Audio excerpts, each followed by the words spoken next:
So with football season coming back around, that means that the dips are coming back out. The problem with most dips is that they're higher in fat and sodium. So today I'm going to be showing you a buffalo chicken dip that tastes just as good as the original, but it's going to be lower in fat and lower in sodium. Let's get to it. So here is everything you're going to need. Obviously you got your baking dish, your protein of choice. I'm going with the no salt added chicken breast from Hormel. Not as low in sodium as I'd like, but you can always pick a lower sodium protein choice. Hot sauces, I'll talk about this one a little bit later. We're gonna go with the Pantry Basics hot sauce. You can actually get this at Dollar Tree, super cheap. The big part about this is it's actually super low in sodium. You can see it's only 5 milligrams per teaspoon, which is much lower than your traditional like Frank's Red Hot, which you're typically getting into the hundreds.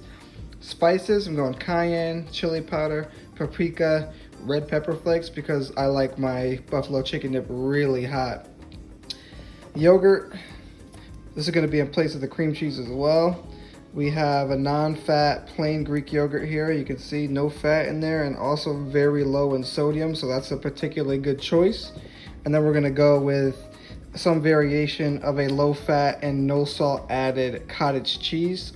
On its own, very bland. In the chicken dip, really good. As you can see, very low fat and low sodium in there as well, and no added sugars, and high in protein. So we're gonna start with 1 cup of cottage cheese. Then we're gonna add our whole container of yogurt. That's just 1 cup.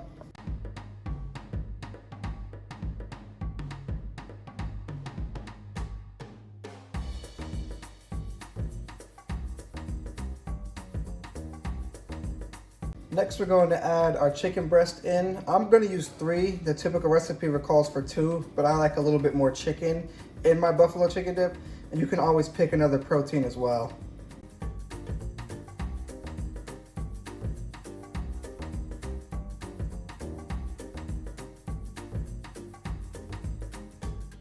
Next, we're going to add about 1/2 cup of our low salt hot sauce.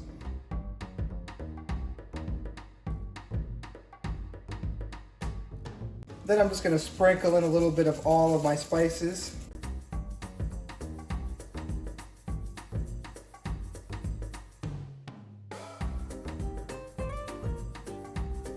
Like I said, you can add a little bit of cheese in there. I'm just going to do 1/4 of a cup.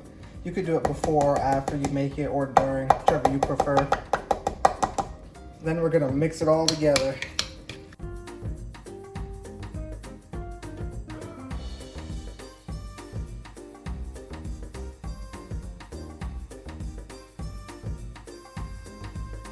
And then with the no salt added hot sauce, I tend to want a little bit more heat behind my buffalo chicken dip, so I usually add an extra hot sauce. So today I'm gonna go with the Scotch bonnet pepper sauce. You can go with something else like a ghost pepper or maybe something a little less heat if you don't really like it hot like I do. I'm just gonna sprinkle a little bit of this in there, not too much.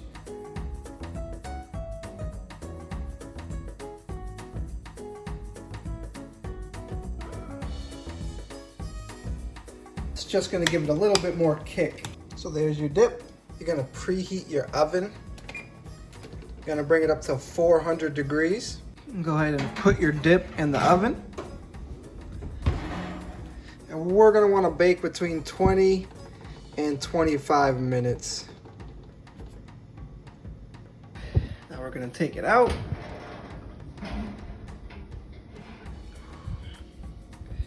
And there it is. Buffalo chicken dip. And the chips I'll be using are these blue chips from Garden of Eden, the no salt added chips. So if you look at the back, you can actually see 0 milligrams of sodium. And there you go, guys, there's a healthy buffalo chicken dip. So let's talk a little bit of macros. This whole dip only has 800 to 900 milligrams of sodium, which is a comparison. If you're gonna use a Frank's Red Hot as your hot sauce instead of the salt-free hot sauce, you could be looking upwards of 5,000 milligrams. That's a lot over the recommended level. Fat is only 8 grams of total fat and only 6 grams of saturated fat, whereas in a regular buffalo chicken dip with cream cheese, you could be looking upwards of 20 to 30 grams of saturated fat. And the best part, it's 82 grams of protein.